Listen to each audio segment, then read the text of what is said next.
welcome back to Quilt 101. I am Emily and today I am excited to show you how to make our new panel quilt.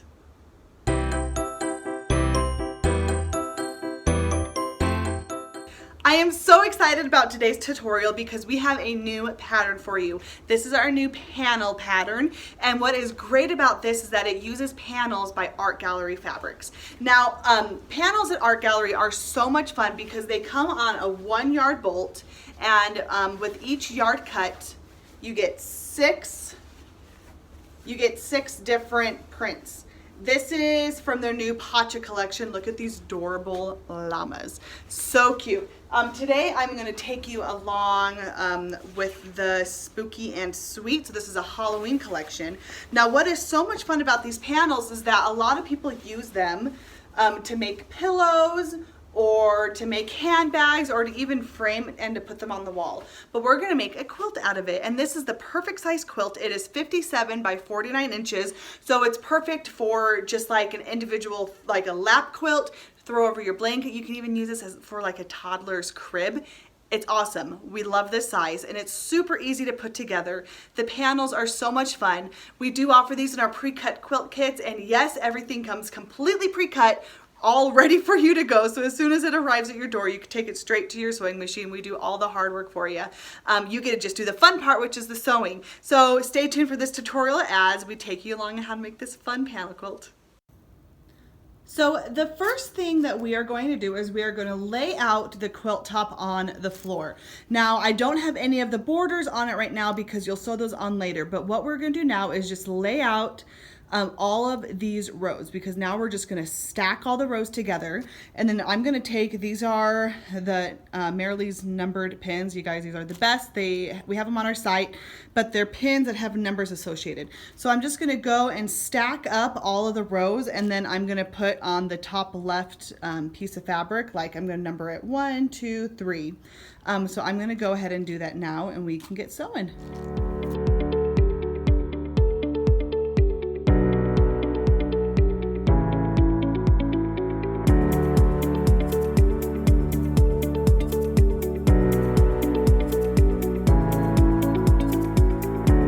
Okay, so you can see right here, I have just stacked all of the rows on top of each other, and then I have just taken those numbered pins and then just pinned on the top so I know which row is what. I have brought all of the stacks of fabric over to my sewing machine because now we are going to chain piece, which just makes things super quick and easy to assemble. So basically we're just going to start with one block from like the first block from the first row, and we're going to sew the right sides together of pieces 1 and 2. And then we're not going to cut the threads, because then once we get to the bottom of this, we're going to move to row 2. And we're going to do the same thing, piecing it all together, and we're not going to cut any threads. So it's so nice, I'm telling you. So I am just going to go ahead, put this on fast forward, and we are going to get sewing. All right, so I'm going to start with row 1, grab the first block and the second block. We're just going to put these right sides together, and I apologize in advance for how wrinkly this fabric is. If you watched my our Insta stories earlier this week, you would have noticed, well, I showed you guys how my dog Luna literally cannot control herself whenever there is fabric laying on the floor. So Luna got, oh goodness, Luna got a hold of it, but it's all good. We're gonna iron all the fabric anyways. All right, I've got my sewing machine set to 1/4 inch. We're just going to line up those edges. There we go. And just sew all the way down. All right, so now that we're at the bottom of that one, we're now gonna grab the top piece of row number 2. We're gonna put that down and grab, this is a big panel piece. So, and we're just going to do the same thing. We're going to put these right sides together, line up those corners, sorry, and then, oh, I actually need to move this pin over. It's a little bit in the way. There we go. Oh, you guys, it is hot today. We are in the triple digits now in Utah, and it is, you can feel it. All right, so you just notice how I didn't trim the thread. So I am just going to continue sewing all the way down this. And then we're just going to continue this whole thing for all these pieces that we just put together.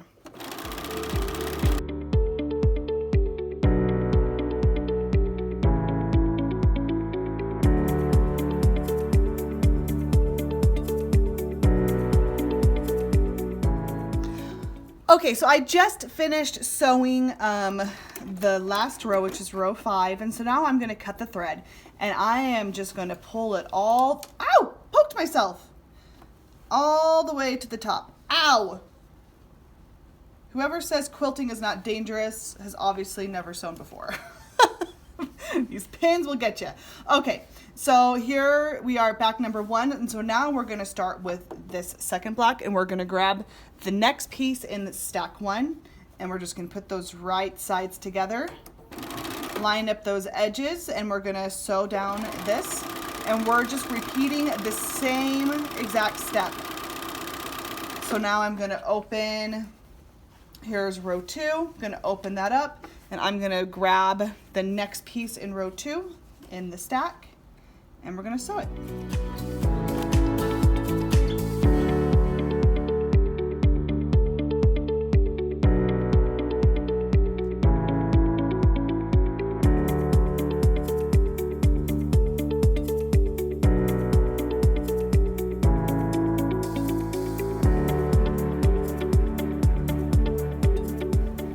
Now, what I love about sewing panels is that they come together so quickly just because the panels are just so big. They take up a lot of real estate.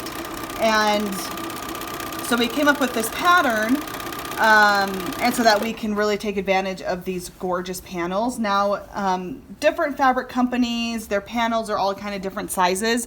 So this one we are doing with Art Gallery fabrics in mind because, I mean, hello, Art Gallery is just like the best fabric ever. Just so cute, super high quality.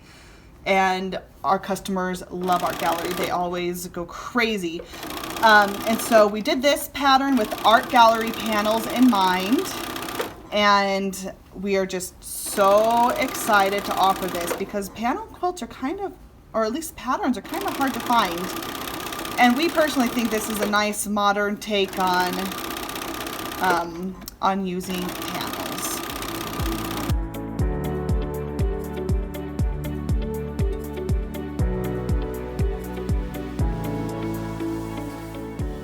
Okay, so I just finished sewing the last, whoa, this is a really weird angle on my body. But I wanted to show you what happens whenever you trim or you finish sewing the pieces together. Look how fun this is. I'm down here. Look how fun that is here. I'll back this up a little bit. There we go. Now you can get a better view. So that is what the top looks like after it is chain piece. So you can see that everything's just kind of being held together by those little threads. And so now we're going to go through and we're going to cut all those threads and then we're going to start ironing. So get your iron preheated. Okay, so I just have these cute little, look at these little snippers. These are from LDH. So I'm just going through and I am trimming all of these threads. And so that way we're just separating the rows. So you can tell like that. We're just going to do that with all these rows right here. Okay, so we are now at the ironing board. I have my iron all nice and hot. And what we're going to be doing is we're going to be ironing these seams. And so the seams will nestle whenever we sew them together. Now, nestling is just a term that just says like we're strategic with how we iron the fabric. And so that way, whenever we go to sew two rows together, the seams nestle together and so we get nice sharp corners.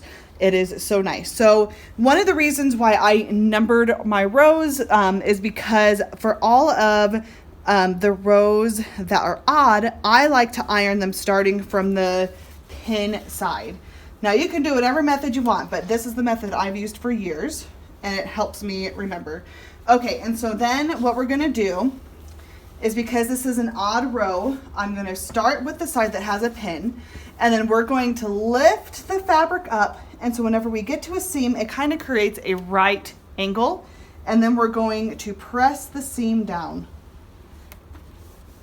Let me show you that again. So we're just going to keep ironing. I'm holding the fabric kind of up at a right angle, move it closer. And then I'm just pressing it down. So that way it presses the seam over to the left.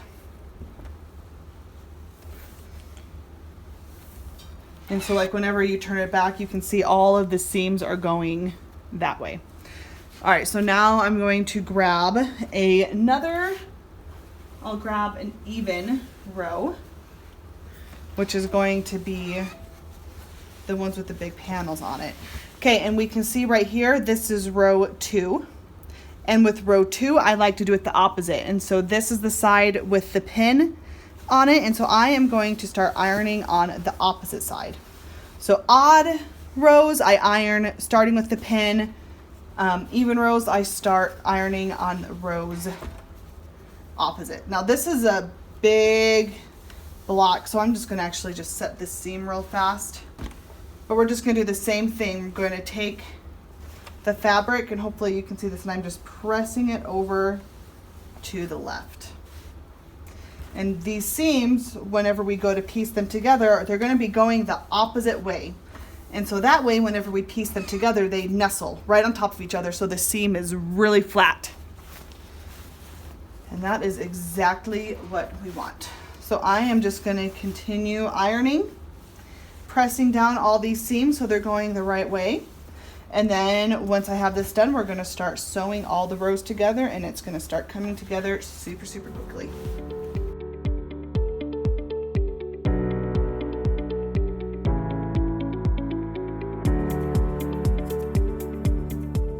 Now with these big panel pieces, it might be nice after you're done ironing it. Look at the back. Some of these kind of got a little wonky, so I am just going to make sure that all of these seams are going the right way on the back. And you know what? Some of these are being a little stubborn, so I'm just going to hit it with some starch and press it, and that way it'll force it to stay that one way. So if you're having any problems, starch is your friend. I love starch.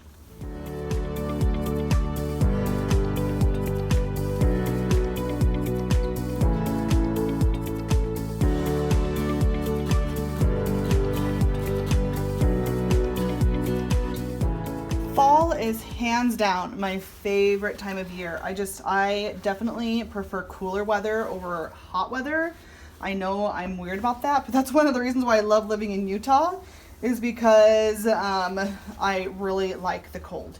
So summers, I pretty much just stay inside. I am very fair-skinned, and so I learned when I was a teenager, it's just, you know what, it's just not even worth getting sunburnt or trying to get tan, because my skin, I just get burnt so easily, and it's very painful. I mean, there's been times where, I'll just walk to my mailbox and I'll come inside with 2nd-degree burns on my skin, because that is just how sensitive I am. So I definitely love the cooler weather. I much prefer layering up than taking layers off. And I don't know, I love the fall. It's just my favorite season. I love all the traditions. I just like whenever you start, introducing, like, the holidays are just around the corner. I'm not a big Halloween fan. I don't like scary stuff. So that's why I think I like this fabric collection so much, because it's spooky and sweet, not spooky and scary. But we have such fun traditions here during the fall time. During Halloween, our neighborhood goes all out, and I make about 300 to 400 cinnamon rolls that we use to give to our neighbors on Halloween. So just such a fun tradition. Okay, I finished pressing all these seams. I'm just gonna check these real fast. They all look like they're going the right way. They are. So now I'm just gonna lay these back out on the floor, and then I'm just gonna start working in pairs and sewing all the rows together. Oh, you guys, I sewed these on wrong. I don't even know how that happened, but the ghosts need to be in the middle. Oh, dang it, you guys, it's just part of the process. This stuff happens. So I've just got to rip out some seams and re-sew it. And so we have the ghosts in the middle. So we have the two, like, solid colored blocks on the ends. Okay, guys, I got the mistake fixed, and also Luna decided to join us. I just looked back on the videos I recorded, and it was like that the entire time. What the heck? Okay, it's a Tuesday. It's not even a Monday, so I don't even have an excuse. It is what it is. Okay, but it is fixed now. So now we have all of the rows ironed, and so we just need to start sewing the rows together, and we just do it in pairs. So we'll start with rows 1 and 2, and then we'll just kind of move, like just keep pairing them up till the whole like center of the quilt is done. And I will show you how the nestling works, you guys. It is so cool. I've grabbed rows 1 and 2. They are right sides together. I'm actually just going to take out this number 2 pin because it's just going to get in the way. We don't need it anymore. So we're going to start and we're just going to line up those corners. We're just going to do a little back stitch. Okay. And then I don't know if you can see right here. But the seam on the top is going this way. The seam on the bottom is going that way because that's how we ironed them. And so whenever you go to sew them together, they literally just kind of click into each other. It is beautiful. And so you just kind of click them. I don't know how to explain it. You can feel it for sure, like them clicking in place. And then you just kind of hold it there while you sew over it. And so that way, whenever you go to iron it open, you're going to have super crisp lines every single time. It is so nice. And so you're just to sew these rows together, some of these pieces are pretty big. You might, if you're having issues with seams lining up or with like fabric bunching, you might need to pin things, but I'm feeling pretty confident today.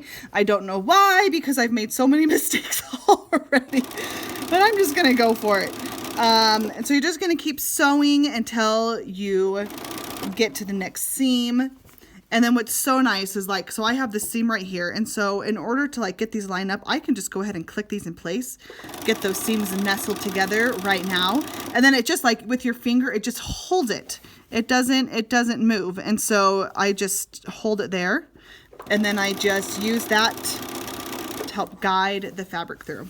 Then I've got another seam right here. So I'm just going to do that. You guys, it makes nestling seams. Well, I would say chain piecing and learning how to nestle seams were like some of the biggest game changers with my sewing journey. So I'm just going to continue doing the same thing for all the rows until I have the top pieced together. And then whenever, I will show you though how to iron these because there is a special way. I just need to show you this. Look how crisp every single one of those seams are. Like, look at that. It literally does not get more perfect than that. And that is because of how we nestled the seams. I'm telling you, it is a game changer. And so now to iron this open, it really doesn't matter actually how you iron it. You can either iron it open, you can press it to one side. It doesn't really matter too much here. But I think I'll press it up to the sashing up here. But like I said, you can kind of do whatever you want. Just make sure that you set the seam first by just running your iron over it. And that just kind of like sinks all the fabric. And then you're going to iron it. Either open or iron it to one side. So we have the center panel done now. And the next step is to add the border. So adding a border is actually a lot of fun. So I have with me, so here's the border fabric right here. I also have just a notepad and a pen and you can just use any type of like tape measure. So what we're going to do is we're going to measure each side. And this is going to help us ensure that this quilt is square and it doesn't go wonky. So this side right here is 46.5. And this side right here is exactly 46.5 as well. So the strips that are in your kit, they are longer than what they need to be. So you need to trim them down. So I'm going to grab both of these are the skinny strips that are going to go on the side of the quilt. I am going to trim both of these down to 46.5 inches. Okay, so my strips are trimmed to 46.5. And now what we're gonna do is we're going to fold this in half, fold the strip in half, and we're gonna do that because we're going to get to the center and we're gonna press, just use our fingers to kind of press a little seam right there. You can kind of see right there where I folded. And now what we're going to do is we're going to take this quilt, fold it in half over here. Hopefully you can see me. Okay, and now we have, move this over here. Okay, so now we have the center of both of the strips. So we have, where did it go? Maybe it was this one. Okay, so we have the center right here. We have the center right here of the quilt, and we're going to turn these right sides together, and we're just going to clip it in place. And then we're going to just take it down to the side and clip it in place. Now I forgot to mention, because both of my sides happen to be the same, if yours, for some reason, if one was 46.5, the other side was 46.25, you're gonna take the average of that, and that's what you'll cut your strips to. And so that way you'll make sure to have like a square quilt. It won't be a lot longer on one side. Okay, so now I'm just pinning this in place because it's a super long strip. You just want to make sure it's nice and secure so it doesn't move on you whenever you are sewing it. So I just kind of start in the center. I go down to one end. I find the center of that. And I just make sure the fabric is all nice and lined up. And then I go in the center of those again. So it just kind of gets you a nice even strip. Okay, so I am just going to take this to the sewing machine. I'm going to sew along this strip right here, and I'm going to do the exact same thing on the other side. The two sides of the quilt are on, and now we're going to do the same thing with the top and bottom, where I've already measured like the length, taken the average, and that's what I cut the top and the bottom piece to, and now I just folded so I know where the center of each of the rows are, and now I'm just going to pin them together, and then this is the very last step until the top is done. And here is the finished top of the Spooky and Sweet panel quilt. It's really big, so it's hard to show in one shot, but look how gorgeous it turned out. It's the perfect lap size, something that you can drape over your couch. You could even use it as like a little crib quilt. This size is so perfect. But I hope you guys enjoyed watching me make this panel quilt, and I hope it gives you the confidence and inspires you to make your own. We do offer these in our pre-cut quilt kits, and you can purchase those at quilt101.com.